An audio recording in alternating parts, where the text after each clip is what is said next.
आप सभी भक्तों को देवशयनी एकादशी और चतुर्मास के प्रारंभ होने के लिए बहुत बहुत बधाइयाँ। देखिए, ये बिग बिलियन सेल शुरू होने वाला है और कौन कौन इस सेल में खरीदारी करने के लिए तैयार है आपको पता है ना। Huge discount. जो आप हर दिन हरे कृष्णा कृष्णा कृष्णा हरे हरे, हरे राम राम राम हरे हरे करते हैं, जपा करते हैं, भगवान को याद करते हैं, उस समय जो फल मिलता है उससे जितना सामान मिल सकता है, ये कह सकते हैं जितनी भक्ति मिल सकती है, उससे कई गुना भक्ति किससे मिल सकती है? इस चतुर्मास में वही नाम लेने से। यानी भगवान के नाम को अगर आप चतुर्मास में बहुत गहराई से लेते हैं तो इस समय उतने ही नामों का फायदा कई कई गुना हो जाता है। और आज से तो देवशयनी एकादशी, आज देवशयनी एकादशी है और आज से चतुर्मास प्रारंभ हो रहा है। तो अगर आज से चतुर्मास प्रारंभ हो रहा है तो हमको पता होना चाहिए ना कि हमें क्या करना चाहिए और क्या नहीं करना चाहिए। तो इसके लिए सबसे पहले मैं आपको बताता हूं कि आज की एकादशी का क्या महात्म्य है। एक बार धर्मराज युधिष्ठिर जी ने पूछा, कहा हे केशव, कृष्ण भगवान से पूछा, कहा हे केशव, ये आषाढ़ शुक्ल की एकादशी का क्या नाम है? इस व्रत को करने से क्या फायदा है और क्या विधि है? ऐसे करके प्रश्न पूछा। तो भगवान ने कहा, देखो युधिष्ठिर, ब्रह्मा जी ने जो नारद जी से कहा था वही मैं अब तुमसे कहने जाता हूं, सुन लो। देखिए, भगवान हमेशा ही कोई ना कोई रेफरेंस लेके बात करते हैं। तो उन्होंने बताया, एक कथा सुनाई, कहा कि ये भगवान विष्णु को प्रसन्न करने के लिए सबसे उत्तम व्रत है। इस एकादशी का नाम पद्म एकादशी भी है। एक मांधाता नाम के एक चक्रवर्ती राजा हुए जो बहुत सत्यवादी और महान प्रतापी थे। वो हमेशा अपने प्रजा को पुत्र की भांति ही पालन पोषण किया करते थे। और जब राजा अच्छा होता है, प्रजा की चिंता करता है, तो पूरी पृथ्वी उस वक्त धन धान से भरपूर थी। लेकिन अचानक एक बार क्या हुआ, 3 वर्षों तक लगातार वर्षा नहीं हुई, जिसकी वजह से पूरा अकाल पड़ गया। हर जगह अन्न की कमी हो गई। राजा भी समझ नहीं पा रहे थे क्या हो गया। पूरी प्रजा त्राही त्राही पुकारने लगी। अब वो चिंता में पड़ गए राजा, और राजा ने सोचा इसका उपाय केवल किसी न किसी ऋषि मुनि के पास ही होगा। अब वो जो है ऋषि मुनि के पास जाने के लिए तैयार होते हैं और वन की तरफ निकल पड़ते हैं, क्योंकि ऋषि मुनि कहाँ रहते हैं? वनों में रहते हैं। और घूमते घूमते कई ऋषियों को देखते देखते वो कहाँ पहुंच जाते हैं? अंगिरा ऋषि के पास पहुंच जाते हैं, जो कि ब्रह्मा जी के पुत्र हैं।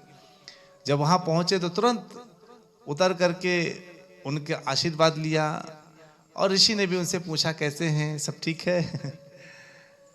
फिर राजा ने हाथ जोड़ करके कहा कि हे भगवान, मैं सारे धर्म का पालन कर रहा हूं राज्य को चलाने के लिए, लेकिन मुझे ये समझ नहीं आ रहा कि मेरा ये राज्य में बारिश क्यों नहीं हो रही। अब ये क्या हो गया है? क्या मुझसे कोई गड़बड़ी हो गई? क्या मैंने कोई धर्म के अनुसार कार्य नहीं किया? कुछ तो मुझे बताइए।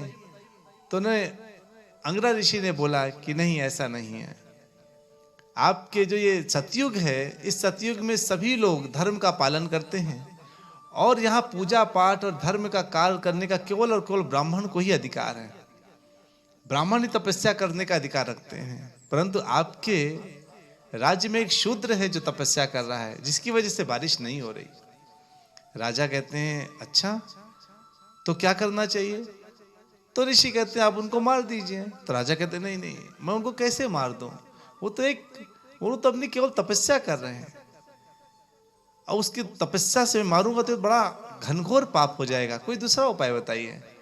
तो उन्होंने बताया कि आषाढ़ मास की शुक्ल पक्ष की पद्म एकादशी में अगर कोई विधि पूर्वक भगवान की भक्ति करता है तो वो जो चाहता है उसको प्राप्त हो जाता है। आप वर्षा चाहते तो आपको वर्षा मिलेगी, जो चाहते सब कुछ मिलेगा। सोचिए कितना बड़ा आज की एकादशी में कितना बड़ा महत्व है। अगर हम इस महत्व को जान गए और उसके अनुसार हमने पूरे दृढ़ संकल्प के साथ पालन पोषण किया, उसको दृढ़ संकल्प के साथ हृदय में रख करके हमने सोचा कि मुझे आज तो अच्छे से व्रत करना है और साथ में जो आगे आने वाला चतुर्मास उसके लिए बहुत कुछ अच्छा करना है, तो आप देखिएगा सब अच्छा हो जाएगा।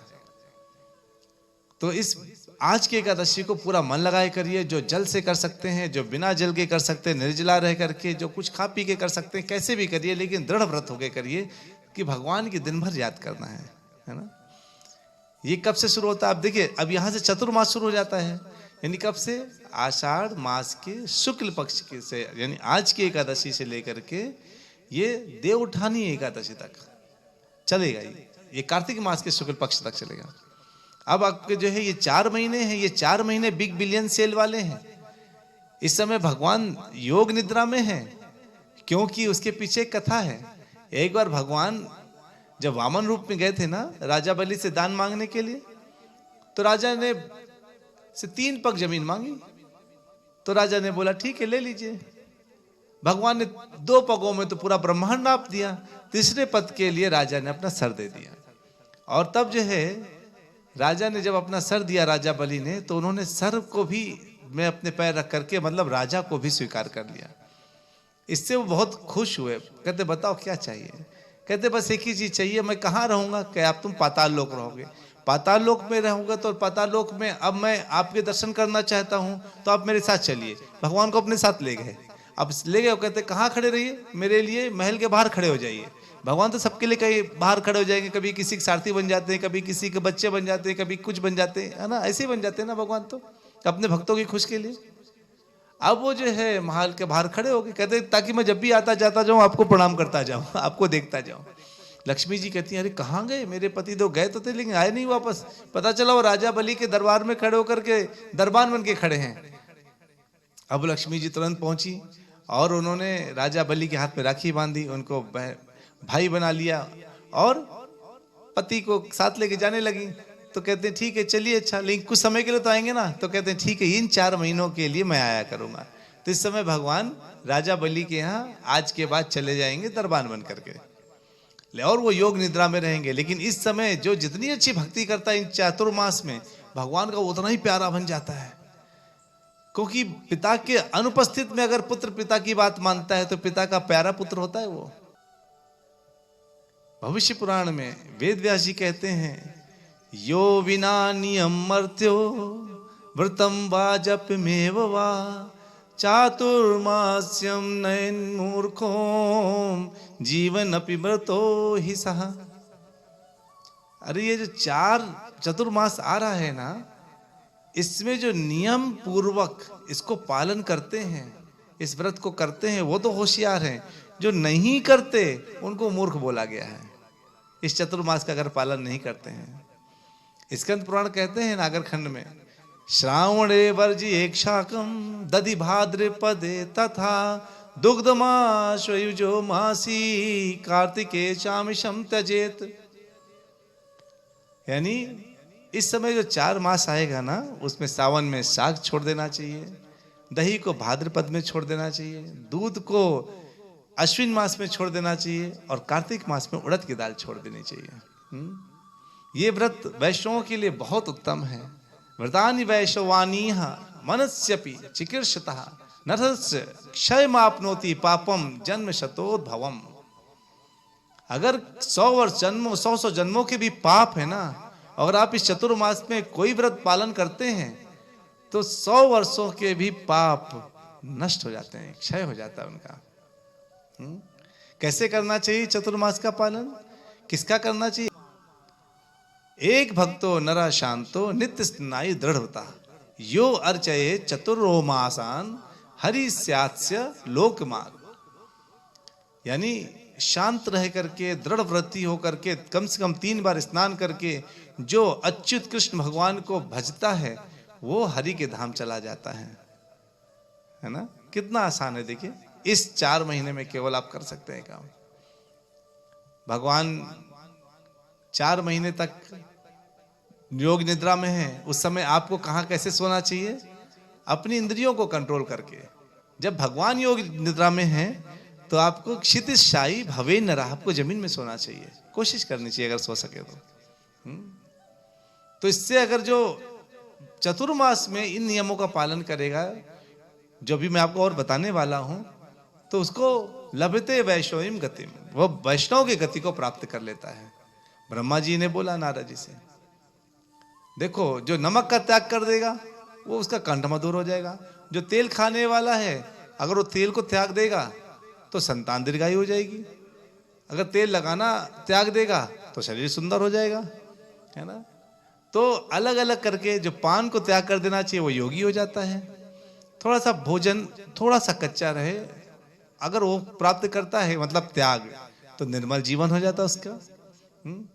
कोई अगर दही दूध छाछ ये त्याग कर लेता है और भगवान को अच्छे ढंग से हृदय से याद करता है, भगवान का नाम लेता रहता है, वो गोलोक धाम को प्राप्त कर लेता है।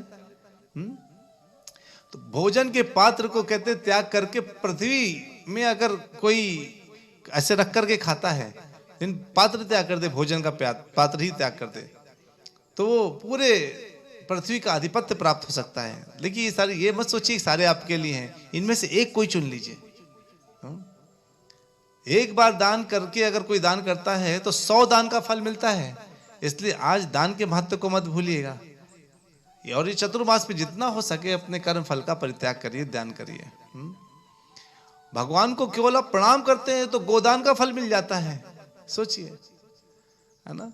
और अगर आप मंदिर में झाड़ू लगाते हैं ना, सफाई करते हैं इस समय, तो राज्य पद को प्राप्त करते हैं। भक्तों के साथ संकीर्तन करते हैं, कीर्तन करते हैं तो गंधर्व लोक को प्राप्त करते हैं। आप ये सोचिए कि कितना ज्यादा महत्वपूर्ण है ये, है ना, कितना ज्यादा महत्वपूर्ण है। भगवान के ये चतुर्मास में अगर हम धाम में रहते हैं तो बहुत ही बड़ी बात है। अगर धाम में नहीं रह पाए और एक बार भी धाम चले गए तो क्या है, तो भी बढ़िया है ना। वहां हृदय से जप करिए। मंदिर जाना चाहिए आपको, मंदिर जाइए, ब्रह्म मुहूर्त में जग करके जाप करिए, ब्रह्म मुहूर्त में जग करके जाप करिए, है ना। भागवत कथा का श्रवण नित्य करिए। देखिए डेली आती है ना 8:30 से 9। दान करिए जितना हो सके, कुंती स्तुति करिए, भीष्म स्तुति करिए, गोपी गीत का पाठ करिए, भगवान के लिए भजन करिए, 8 एकादशी का पालन बहुत अच्छे से करिए, तुलसी सेवा करिए, दीप दान करिए, अखंड दीप जलाइए, वैष्णव सेवा करिए, गृहस्थ है तो ब्रह्मचर्य का पालन करिए, है ना। निद्रा और आलस्य को त्याग दीजिए, झूठ, निद्रा, भौतिक चर्चा ये सब बंद करिए। हर महीने किसी एक वस्तु का त्याग करना होता है, जो मैंने अभी आपको श्लोक सुनाया था ना, पालक दही दूध उड़द, है ना। हर महीने एक वस्तु का त्याग करिए। बहुत स्वादिष्ट लगने वाली चीज का त्याग करिए। ये सब व्रत है, यानी चतुर्मास का व्रत। तो इनमें से कोई एक आप चुन लीजिए जो आप कर सकते हैं। तो आपको समझ में आया, यानी आज से हमारी देव शयनी एकादशी है। आज से भगवान सोएंगे, 4 महीने में चतुर्मास रहेगा। और इस समय कोई भी शुभ काम नहीं होता, शादी बारात ये सब होगी नहीं, तो सारा बहुत टाइम बचने वाला है। सारा टाइम इस्तेमाल कर लीजिए किसमें, केवल और केवल भगवान की भक्ति में। हृदय से भगवान की भक्ति करिए, हर तरह से भगवान को, केवल और केवल भगवान को भजिए। ऑटोमेटिकली आपका कल्याण होगा। कई कई जन्मों के लोग जो पड़े होंगे कहीं ना कहीं, उनका भी कल्याण होगा। और आप अनजाने में न जाने कितने पूर्वजों का भला कर देंगे। हरि बोल, हरे कृष्णा।